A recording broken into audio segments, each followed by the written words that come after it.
Hey everyone, welcome to Keep It Casual, a video tutorial series featuring clean and simple card making. I'm Andrea, owner of Papercrafters Library and Andrea Walford Designs. In today's video, I'm going to show you how I created this Harvest Thank You card featuring a negative die cut technique. So now the stamp set that I'm using to create this card is Stampin' Up's Fall Fest stamp set, and I'm using the 3 different sized pumpkin images that come as part of this set. I've already got the largest one mounted to my acrylic block, and I'm taking a piece of Scotch tape to mask off the top little stem because I don't want that to get any orange on it when I ink it up in my Pumpkin Pie Classic ink. And the inks I'm using are from Stampin' Up as well.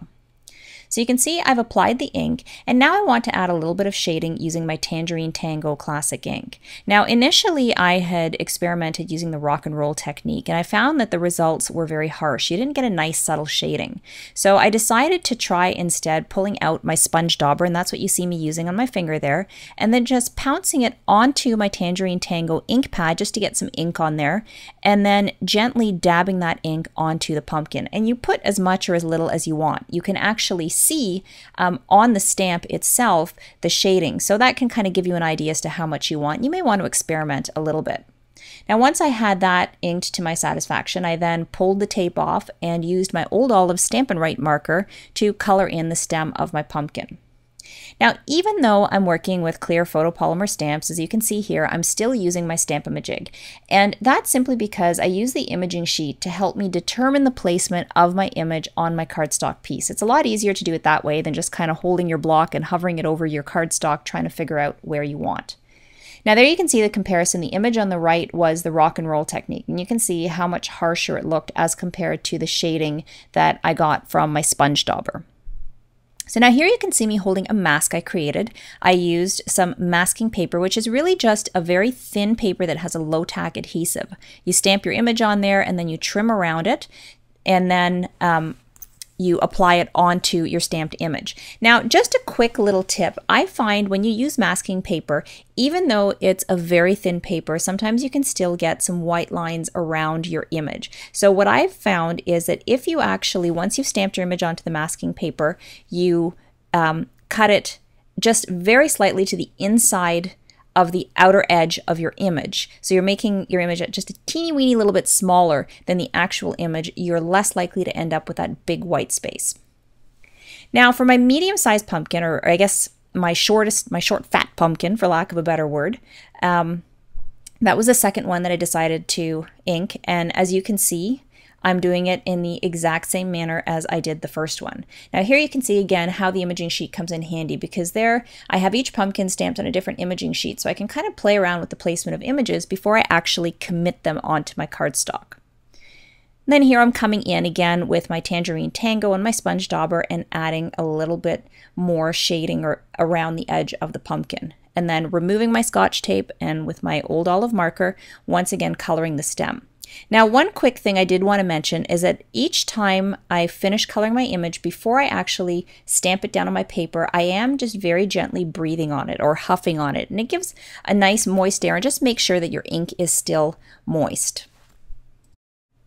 So for my third and final pumpkin, I'm doing the exact same thing as I did for my other 2 pumpkins. I masked off the stem with my Scotch tape, used my sponge dauber to apply a little bit of my Tangerine Tango ink around the edges of my pumpkin, and then peeled off the Scotch tape, used my Old Olive Stampin' Write marker to color in the stem, and then with the help of my imaging sheet from my Stamp-A-Majig and of course the Stamp-A-Majig T-tool, I then stamped the third pumpkin so that it was to the left of my center pumpkin. And once again, because I did not remove that little mask paper from the center pumpkin, it's going to look like now the left and right pumpkins are actually sitting behind the center one. And you really see that when I use my tweezers to just peel back that masking paper there.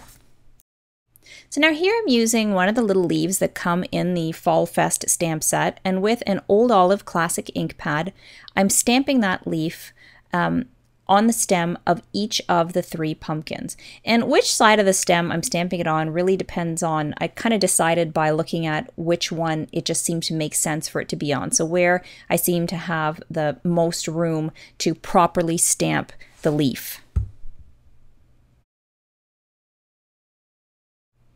So now here I have a die that says thanks. It comes from Papertrey Inc.'s Wet Paint Cuts die collection, and I'm placing it towards the bottom of my 3 stamped pumpkin images. Now I created a bit of a template. I tried die cutting it out of a piece of acetate sheet or a window sheet. It didn't die cut all the way through, but I wasn't too worried because really I was just trying to figure out where I wanted the sentiment placed in relation to my stamped pumpkins. And then once I'd figured that out, I took some low tack tape and stuck my die down to my cardstock while I die cut it using my Big Shot. So here you can see what it looks like. Essentially what I've done is I've created a negative window. So I'm not actually using the die cut piece, but rather the window that it created in my stamped cardstock piece. Now here I have a 4 by 5¼ inch piece of Cajun Craze cardstock from Stampin' Up, and I'm sticking it onto my card, which I created out of a 4¼ by 11 inch piece of Papertrey Inc.'s fine linen cardstock. So I started with the 4¼ by 11 inch piece. I scored it at 5½ inches and then folded it in half using my bone folder, and that gives me a 4¼ by 5½ inch card. I then flipped my panel over, and here you can see I'm applying some Stampin' Dimensionals to the back of it. And I'm being fairly generous with the Stampin' Dimensionals, probably more so than I have to be, but I really don't like it when I create panels that pop up and they sag in the middle. So then once I removed the backing, I just centered it onto my cardstock and stuck it down. So once my panel was mounted, I took the little pieces from the inside of the A and the H, which were still on my Big Shot cutting mat, and I used a little bit of my Ranger Glossy Accents on the back of that piece and then my tweezers to help me position them back in the letters that they belong to. And that way it's a lot easier to see what those letters were, and it just adds that extra little detail to your card that makes it look more finished. So my final step for this card was to make it look like the images were grounded on the cardstock, so not just sitting there floating in thin air. So in order to do that, I created some ground using my Copic markers. Now I used 3 colors of Copic markers, E41, E42, and E43. The largest amount was the E42. I used the E43 just in the little edges, and then the E41 is the last one I was using here just to extend the ground a little bit and to blend the other colors together a little bit more. Well, I hope you enjoyed this video tutorial, and I look forward to seeing you at the next Keep It Casual.